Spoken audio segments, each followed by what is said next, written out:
ராமர் காப்பாற்றுவார் என்று பிஜேபி நினைத்தது. ஆனால் ராமர் காப்பாற்றல. பீகாரினுடைய முதலமைச்சராக இருக்கு. முதல்ல பிரதமர் கேட்டார், இல்லைனா துணை பிரதமராக அறிவிக்கணுன்னாரு. ரெண்டும் முடியாததுனால அவர் வெளியில் வந்தார். இப்போ அவர் துணை பிரதமராக மாறுவதற்கு இந்தியா கூட்டணியில் பிரகாசமான வாய்ப்புகள் இருக்குது. மகாராஜாக்கள் தன்னுடைய அதிகாரத்தை அடுத்தவரோடு ஷேர் பண்ண மாட்டாங்க. அதிகாரத்தை ஷேர் பண்ணுற மாதிரி இருந்தால் தற்கொலை பண்ணிட்டு செத்து போயிடுவாங்க, ஹிட்லர் உட்பட. அப்போ நம்ம நவீன ஹிட்லர் தன்னுடைய பவரை ஷேர் பண்ண மாட்டார். அதனால் ஒரு பெரிய வாய்ப்பு காங்கிரஸ் கூட்டணிக்கு இருக்கு. கூட்டணிக்கு மோடி ஒத்துக்கொள்ள மாட்டார். அப்படியே ஒரு கூட்டணி அமையுதுன்னா மோடி பிரதமராக இருக்க மாட்டார். இந்தியாவை சுற்றியுள்ள பல்வேறு நாடுகளில் இராணுவம் அதிகாரம் செலுத்துவதற்கான வாய்ப்பு இருக்குது. ஆனால் இந்தியாவில் அப்படி இல்லை. இதை இராணுவத்தை வைத்து ஒரு ஆட்சியை இங்கே கட்டமைத்து விட முடியாது. வேண்டுமானால் கலவரம் செய்யலாம்.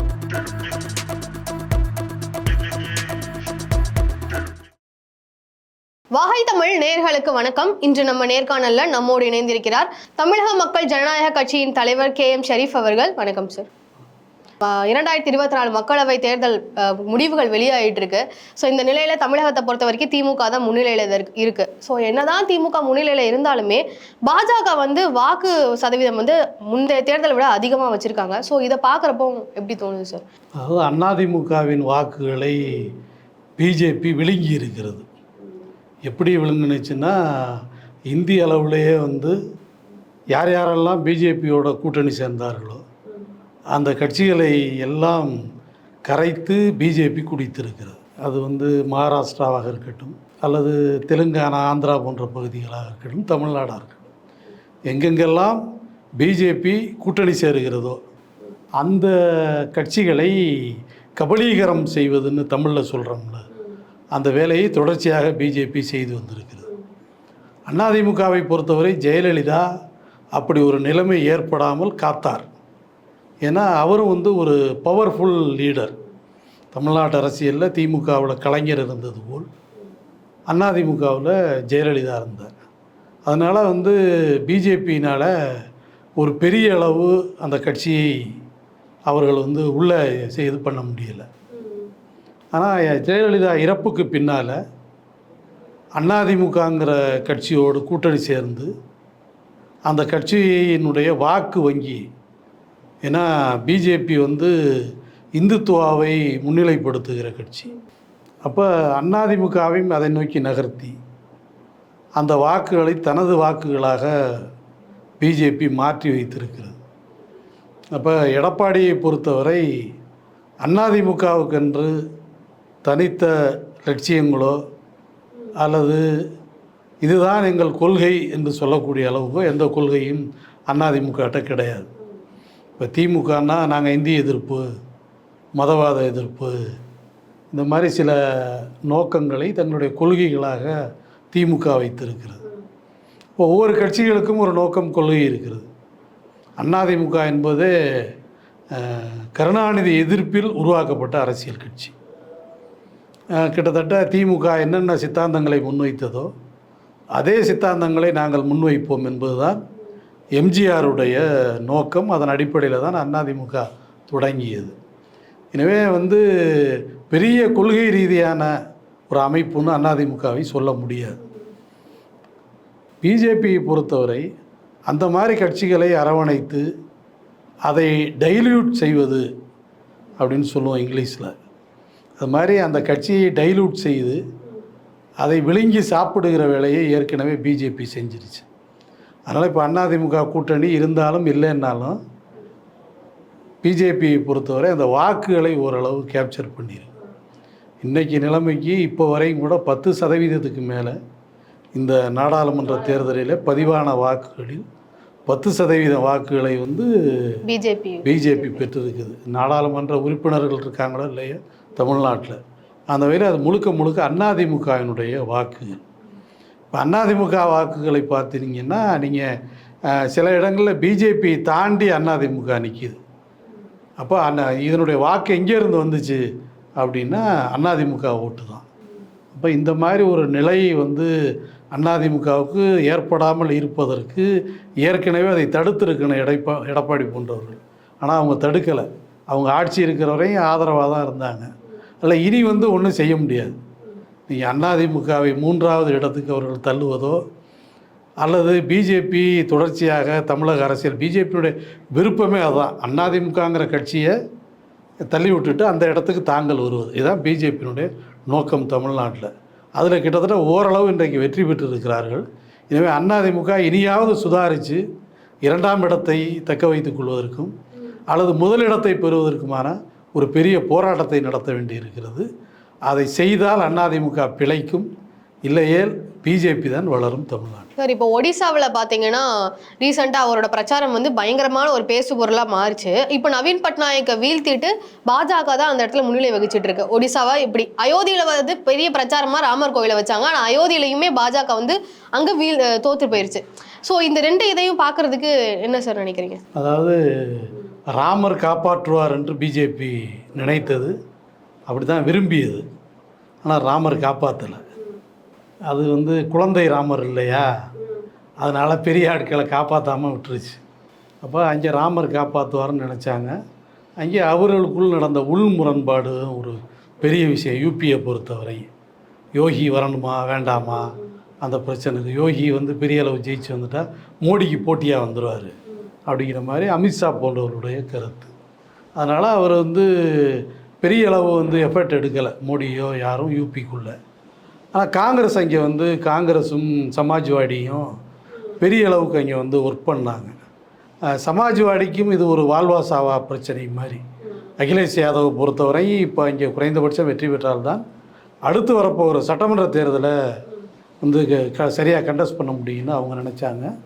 அதே மாதிரி மாயாவதி என்னென்னா, மாயாவதி யாரோடும் சேரக்கூடாது, தான் மட்டுமே தனித்து நின்று 80 நாடாளுமன்ற உறுப்பினர் தொகுதியிலையும் வெற்றி பெறப் போகிறோம்னு சொல்லி கிட்டத்தட்ட ஒரு 40க்கும் மேற்பட்ட நாடாளுமன்ற தொகுதிகளில் முஸ்லீம்களை வேட்பாளராக பிஎஸ்பி போட்டுச்சு. அப்போ எஸ்பிக்கும் அதே பிரச்சனை, வாழ்வா சாவா பிரச்சனை, பிஎஸ்பிக்கும் அதே பிரச்சனை. இவர் பெரிய அளவு வந்துடக்கூடாது, நம்முடைய அங்கே இருக்கிற இப்போ முதலமைச்சராக இருக்கிற யோகி வரக்கூடாதுன்னு பிஜேபியிலேயே பலருடைய எண்ணம். இந்த குழப்பத்தில் வந்து கிட்டத்தட்ட பிஜேபியை தாண்டிய வெற்றியை வந்து காங்கிரஸ் பெற்றிருக்கிறது அங்கே இன்றைக்கி நிலைமை.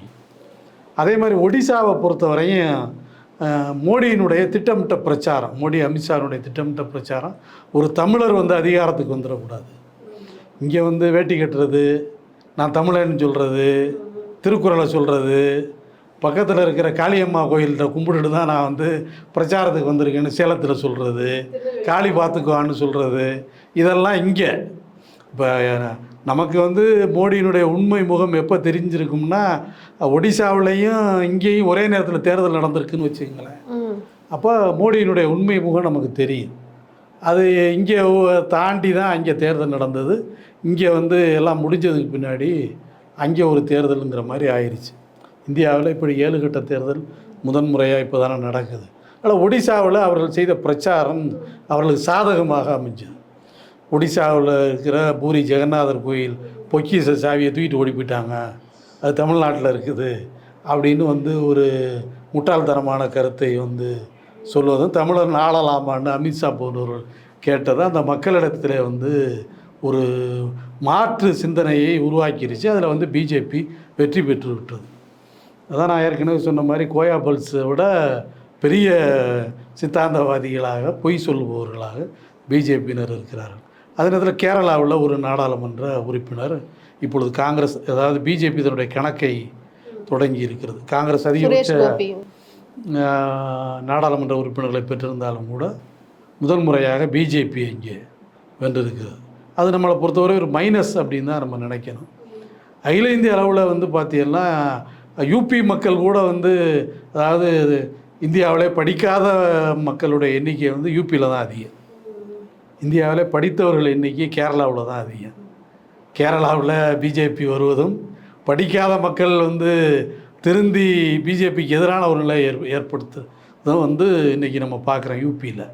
அப்போ யூபி, அதே மாதிரி ஒரு புறத்தில் கேரளா, இன்னொரு புறத்தில் வந்து பார்த்திங்கன்னா இங்கே அதாவது தெலுங்கு தேசம், ஆந்திரா போன்ற பகுதிகளில் ஒரு சில இடங்களில் பிஜேபி வருகிறது என்பதை நாம் கவலையோடு எதிர்கொள்ள வேண்டும் என்பதுதான் என்னை போன்றவருடைய கருத்து.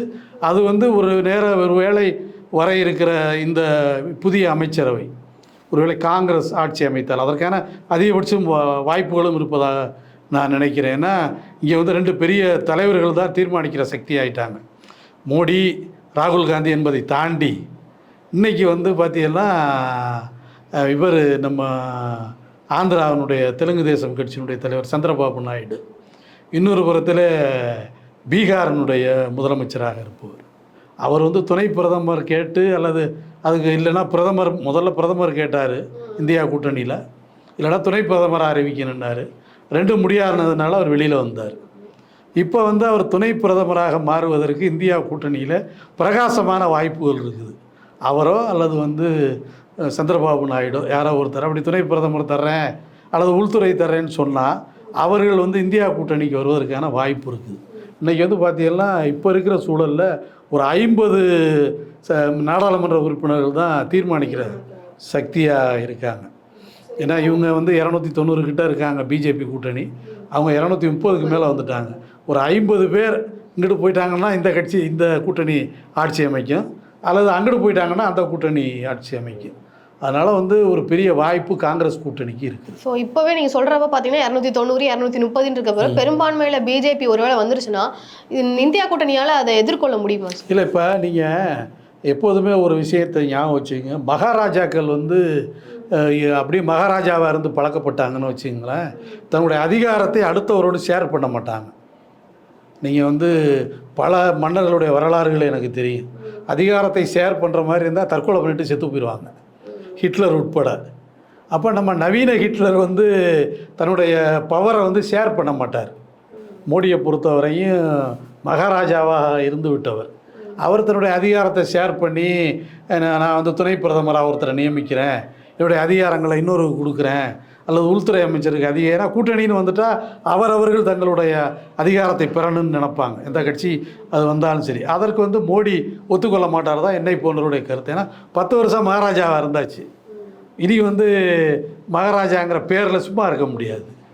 நம்ம வந்து இப்போ ஒரு ஃபோன் இருக்குன்னா மகாராஜா இந்த ஃபோனை வந்து அவரே வச்சுக்கிட்டு அவரே பயன்படுத்தி இருந்த ஃபோனை இன்னொருத்தர் அதை பயன்படுத்துறதுக்கு வந்துட்டாங்கங்கிறத மகாராஜா ஒத்துக்க மாட்டார். அதனால் மோடி வந்து அப்படி ஒரு கூட்டணியை அமைப்பதற்கான வாய்ப்பு என்பது குறைவு. நீங்கள் வந்து வாஜ்பாய் காலத்திலே அப்படி ஒரு கூட்டணி இருந்தது. இந்துத்துவாவினுடைய முழுமையான வேலைகளை அன்றைக்கு பிஜேபியால் செய்ய முடியலை. இப்போ நீங்கள் வந்து சிங்கிள் தம் மெஜாரிட்டி வந்தது பின்னாடி தான் ராமர் கோயிலை கட்டுறேன், இப்போ வந்து நான் காஷ்மீருக்கான அந்தஸ்தை ரத்து பண்ணுறேன், அந்த மாநிலத்தை 2ஆக உடைக்கிறேன் அப்படிலாம் சொல்ல முடிந்தது சிங்கிள் தம் மெஜாரிட்டி வந்ததுனால. அதனால் வந்து கூட்டணிக்கு வந்து மோடி ஒத்துக்கொள்ள மாட்டார். அப்படியே ஒரு கூட்டணி அமையுதுன்னா மோடி பிரதமராக இருக்க மாட்டார். இந்த ஒரு விஷயம் இருக்குது. அதனால் காங்கிரஸ் இந்த ஒரு ஆட்சியை அமைப்பதற்கான அதிகபட்ச வாய்ப்புகள் இருக்குது. ஒருவேளை இந்த இழுபறியில் இருந்துகிட்டு இருக்க காரணத்தினால கேட்குறேன், இப்போ ஒருவேளை பாஜகவே வெற்றி பெற்று மோடி அவர்களே மறுபடியும் பிரதமராக இருந்தார்னா இந்தியாவில் என்னென்ன மாற்றங்கள்லாம் வரும் சார்? நீங்கள் இப்போ நம்ம அப்படியே வச்சுக்குவோமே, 272 வேணும், 230 35 தான் பிஜேபி வெற்றி பெறுவதற்கான வாய்ப்பு இருக்குது. கூட்டணி தான் அமையணும். அப்படியே பிஜேபி வந்து, ஏன்னா பிஜேபி நினச்சதெல்லாம் இதில் செய்ய முடியாது. அப்படியே பிஜேபி வந்தாலும் அவர்கள் முன்னால் இருக்கிற முதலாவது விஷயம் என்னென்னு பார்த்தீங்கன்னா பொது சிவில் சட்டம், அப்புறம் இந்தியாவில் 800 நாடாளுமன்ற உறுப்பினர்களை கொண்டு வருவது, செகண்டு, தேர்டு இந்தியாவை 100 மாநிலங்களாக பிரிப்பது, 3 வேலை திட்டத்தை வந்து பிஜேபி முன்வைத்திருக்கிறது. இதான் அவங்களுடைய கனவு. ஏன்னா அந்த சின்ன சின்ன மாநிலங்களாக பிரித்தாதான் வந்து எதுவும் வலிமையான மாநிலமாக இருக்காது. மத்திய அரசாங்கம் மட்டும் வலிமையாக இருக்கும். அதான் பிஜேபியினுடைய நோக்கம், ஆர்எஸ்எஸ்னுடைய சித்தாந்தம். அதே மாதிரி பார்த்தீங்கன்னா நாடாளுமன்ற உறுப்பினர்கள் வந்து பெரிய பெரிய நாடாளுமன்ற தொகுதிகளாக இருப்பது ஒரு இடைஞ்சல்னு அவங்க பிஜேபி நினைக்கிறாங்க. இப்போ 800 பேர் 900 பேர் எம்பிக்களாக இருந்தால் தாங்கள் நினைப்பதை சாதிக்க முடியும் அப்படின்னு கருத்து. அப்புறம் 3வது பொது சிவில் சட்டம். அப்படி பொது சிவில் சட்டத்தை எதுக்கு கொண்டு வர்றதுன்னா மக்களுடைய நன்மைக்காக இல்லை, முஸ்லீம்களை எதிரிகளாக காண்பித்து இந்து மக்களுடைய வாக்குகளை பெறுவது. இதைத்தான் அவங்க கடந்த காலத்தில் பண்ணியிருந்தாங்க. இந்த 3 விஷயங்களை பிஜேபி முன்னிறுத்துவதற்கான அதிகபட்ச வாய்ப்புகள் இருக்குது. ஆனால் இன்றைக்கு இருக்கிற சூழலில் அப்படி வாய்ப்புகள் இல்லைன்னு தான் நான் நினைக்கிறேன்.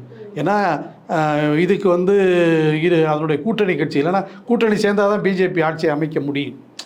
இவர்கள் போடுகிற இந்த திட்டங்களுக்கு கூட்டணி கட்சிகள் ஒத்துழைக்க மாட்டார்கள். 1, 2 மெஜாரிட்டி 3/2 பங்கு மெஜாரிட்டியோட இதெல்லாம் வந்து நிறைவேற்றணும். அந்த மெஜாரிட்டி என்பது இனி வந்து லோக்சபாவிலையும் கிடைக்காது, ராஜ்யசபாவிலையும் கிடைக்காது.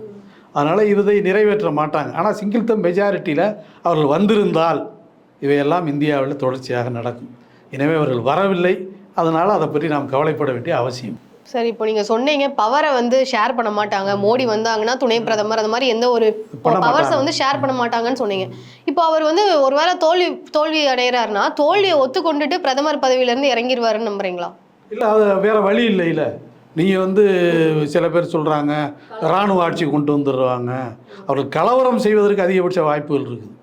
ஆனால் இராணுவத்தை வைத்து ஒரு ஆட்சியை உருவாக்குவதற்கான சூழல் என்பது பாகிஸ்தான் மாதிரி இந்தியா இல்லை. பாகிஸ்தான் வந்து அங்கே டிசைடிங் அத்தாரிட்டி அப்படின்னு பார்த்தீங்கன்னா இராணுவம் தான் அங்கே டிசைடிங் அத்தாரிட்டி. ஏன்னா ஒரு 50 ஆண்டு காலமாக இராணுவம் தான் பிரதமர் எனப்படுபவர்கள், ஜனாதிபதி எனப்படுபவர்கள் அதிகாரத்தில் இருந்தாலும் கூட பாகிஸ்தானத்தை பொறுத்தவரை வந்து இராணுவம் தான் அதிகார மையமாக இருக்குது. வங்காளதேசத்துலேயும் அப்படி தான், நீங்கள் வந்து பர்மாவிலையும் அப்படி தான், நீங்கள் கிட்டத்தட்ட இலங்கையிலையும் கூட அது மாதிரி ஒரு சூழல் தான். இந்தியாவை சுற்றியுள்ள பல்வேறு நாடுகளில் இராணுவம் அதிகாரம் செலுத்துவதற்கான வாய்ப்பு இருக்குது. ஆனால் இந்தியாவில் அப்படி இல்லை. இந்தியாவில் இராணுவம் ஒரு பலம் பொருந்திய தனி அமைப்பாக இருப்பதற்கான வாய்ப்புகள் மிக குறைவு. எனவே இராணுவத்தை வைத்து ஒரு ஆட்சியை இங்கே கட்டமைத்து விட முடியாது. அதற்கான வாய்ப்பு என்பது இந்தியாவில் இல்லை. வேண்டுமானால் கலவரம் செய்யலாம். ஆனால் நீங்கள் வந்து பிஜேபியை பொறுத்தவரை இங்கே என்னென்னா 10 ஆண்டு காலம் அதிகாரத்தில் இருந்துட்டாங்க, சௌரியங்களை அனுபவித்து விட்டார்கள். நீங்கள் தமிழ்நாட்டிலே அதான் நிலைமை. அதிமுக, திமுக இவர்கள் வந்து அதிகாரத்துக்கு வருவதற்கு முன்னாடி போர்க்குணமிக்கவர்களாக இருந்தவர்கள். திராவிட இயக்கம் என்கிற பெயரிலே இந்திய எதிர்ப்பு போராட்டமாக இருக்கட்டும், ஏனைய போராட்டங்களாக இருக்கட்டும், இதெல்லாம் போர்க்குணத்தோடு இங்கே பண்ணாங்க. இவர்களே திமுக, அதிமுக இன்றைக்கி வீதிக்கு வந்து போராடினா அவங்க தயாரில்லை. ஏன்னா அந்த சௌகரியமான வாழ்க்கைக்கு அவர்கள் வந்து திரும்பிட்டாங்க. இனி போராடுவதற்கு அவர்கள் தயாராகலை. இங்கே உள்ள கம்யூனிஸ்டுகள் உட்பட யார் வீதிக்கு வர்றதுக்கோ போராடுறதுக்கு இங்கே தயாரில்லை. அவர் ஒரு 10 ஆண்டு காலம் பிஜேபி அதிகாரத்தில் இருந்து விட்டது, சௌரியங்களை அனுபவித்து விட்டார்கள். பதவின்னா என்னென்னு அவங்களுக்கு தெரிஞ்சு போச்சு. இனி வீதிக்கு வர்றதோ, சண்டை போடுறதோ, தெருவில் நிற்கிறதோ, கோஷம் போடுறதுக்கோ பிஜேபியும் தயாராக இருக்காது. அதனால் இவர்களால் பெரிய அளவு கலவரம் என்பது இந்தியாவில் வருவதற்கான வாய்ப்புகள் குறைவு. சரி, இப்போ பிஜேபி வந்து 10 வருஷம் காலம் வந்து ஆட்சியில் இருந்துட்டாங்க, பவர்ஸ் எல்லாம் பார்த்துட்டாங்கன்னு சொல்கிறீங்களே, அப்போ எல்லா துறைகள்லையுமே வந்து பிஜேபியோட சிந்தனைகள், பிஜேபியோட ஆதரவாளர்கள் வந்து நிரம்பி இருப்பாங்க. இப்போ இந்தியா கூட்டணி வெற்றி பெற்ற பிறகு அவங்களுக்கு சிறப்பாக அந்த ஆட்சியை செய்ய முடியுமா? நீங்கள் பிஜேபி வேறு காங்கிரஸ் வேறுலாம் இந்தியாவில் நினைக்க வேணாம். காங்கிரஸை பொறுத்தவரை அது மிதவாத பிஜேபி, பிஜேபியை பொறுத்தவரை அது தீவிரவாத காங்கிரஸ், அவ்வளவுதான். இதை வந்து அரசியலில் நுணுக்கமாக உள்ள ஆட்களால் தான் இதை புரிஞ்சுக்க முடியும். நீங்கள் இந்த அளவுக்கு இந்துத்துவா இந்தியாவில் வளர்ந்ததுக்கு பிஜேபி மட்டும் காரணம் இல்லை, அதற்கு மறைமுகமாக ஆதரவு கொடுத்த காங்கிரஸ்.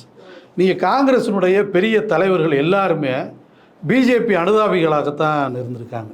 முன்னாள் பிரதமர்கள் அல்லது முன்னாள் ஜனாதிபதிகள் இப்படி எல்லாமே வந்து பிஜேபியினுடைய ஆதரவாளர் தான். ஒன்றும் இல்லை, அதாவது ராஜ்யசபாவினுடைய தலைவராக இருந்த காஷ்மீருடைய குலாம் நபி ஆசாத் உங்களுக்கு தெரியும். அவர் வந்து எதிர்க்கட்சி தலைவர் பதவியிலேருந்து அந்த ராஜ்யசபா உறுப்பினர் பதவி வந்து காலியாகுது. அது அவருக்கு விடை கொடுத்து அனுப்புகிறாங்க. அவர் விடை கொடுத்து அனுப்பையில் குலாம் நபி ஆசாத்தை விட மோடி தான் அதிக வருத்தப்படுறாரு. அப்போ காங்கிரஸில் இருக்கிற பெரும்பான்மையான இன்றைக்கி வரை ஒரு தனியாக ஒரு கட்சி ஆரம்பித்து மோடிக்கு ஆதரவாக தான் இயங்குறாருன்னு சொல்கிறாங்க குலாம் நபி ஆசாத் காஷ்மீரை பொறுத்தவரை. அப்போ காங்கிரஸில் இருந்து விலகுகிற எல்லா தலைவர்களும் பிஜேபிக்கு ஆதரவாக தான் போய் நிற்கிறாங்க. எனவே தான் காங்கிரஸ் வேறு பிஜேபி வேறையெல்லாம் இல்லை. இங்கே நம்முடைய இது என்னென்னா இந்த திருடனுக்கு இந்த கலவாணி பரவாயில்லைங்கிற மாதிரி ஒரு சூழல் தான் நம்மளை பொறுத்தவரை. ஏன்னா இவன் வந்து ரொம்ப தீவிரமாக இருப்பான், காங்கிரஸ் கொஞ்சம் மிதவாதமாக இருக்கும், அவ்வளவுதான். ரெண்டுக்கும் வேறு பெரிய வித்தியாசங்கள்லாம் இல்லை. அதனால் அவர்கள் அந்த இருக்கிற அதிகாரிகளை அனுசரித்து போயிடுவாங்க. ஒரு ராகுல் காந்தியால் மட்டும் ஒரு பெரிய மாற்றத்தை ஏற்படுத்தி விட முடியாது. அவர் சொல்லியிருக்காரு, இந்தியாவினுடைய தலைமையில் இருக்கிற செயலாளர்கள் செக்ரட்டரிஸ் 90 பேரில் 85 பேர் ஒரே சமூகத்தை சார்ந்தவர்கள். இது சொன்னது நான் இல்லை, ராகுல் காந்தி. ஒரு குறிப்பிட்ட சமூகம் தான் அங்கே அதிகாரத்தில் இருக்கிறது என்று ராகுல் காந்தி சொல்லுகிறார். ஆனால் ராகுல் காந்தியால் இதை மாற்றி அமைக்க முடியுமானா ஒருபோதும் மாற்றி அமைக்க முடியாது. எனவே காங்கிரஸ் வந்தாலும் கூட அந்த ஆர்எஸ்எஸ் சித்தாந்தவாதிகளை அனுசரித்து இந்த ஆட்சியை தொடர்ந்து நடத்தும். தீவிரமாக இருக்க மாட்டாங்க, அவ்வளவுதான்.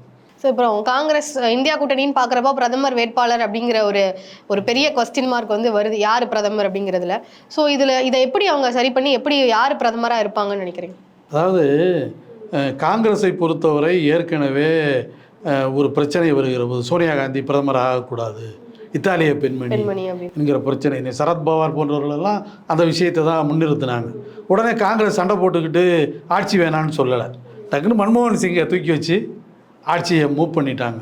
அது மாதிரி காங்கிரஸ் வந்து இப்போ ராகுல் காந்தி தான் பிரதமர் அப்படின்னு அவங்க சொல்லி அதுக்கு ஒரு எதிர்ப்பு வந்தால் அதையும் ஏற்றுக்கொள்வதற்கு காங்கிரஸ் தயாராகிறது. ஏன்னா காங்கிரஸ் இப்பொழுது 10 ஆண்டுகளாக தொடர்ச்சியாக ஆட்சியை இழந்து நிற்கிறது. எனவே யாரோ ஒருத்தர் சரத்பவாரா இல்லை வந்து வேறு யாரோ கார்கேயா யாரோ ஒருத்தரை வந்து பிஎம் ஆக்கிட்டு ஆட்சி வந்து, ஏன்னா ஏற்கனவே சோனியா காந்தி தான் ஆட்சி நடத்தினாங்க, பேர் தான் மன்மோகன் சிங் வந்து பிஎம்மாக இருந்தார், ஆட்சியை நடத்தியது சோனியா காந்தி. அது போன்ற ஒரு நிலைக்கு காங்கிரஸ் ஏற்றுக்கொள்ளும், அது ஒன்றும் பெரிய விஷயமா இல்லை. பிஜேபிக்கு தான் அது பிரச்சனையாக வரும், மோடியா வேறு யாருமா ஆர்எஸ்எஸ் யாரை முடிவு பண்ணுது அப்படின்னு. காங்கிரஸை பொறுத்தவரை அந்த பிரச்சனை இல்லை, யாரை வேண்டுமானாலும் பிரதமராக்கி காங்கிரஸ் கட்சியை சேர்ந்தவர்கள் அதிகாரத்தை தக்க வைத்துக் கொள்வதற்கான பெறுவதற்கான முயற்சி எடுப்பார். சரி, 2024 மக்களவை தேர்தல் குறித்து பல தகவல்களை தெரிவித்தீங்க, ரொம்ப நன்றி சார். நன்றி.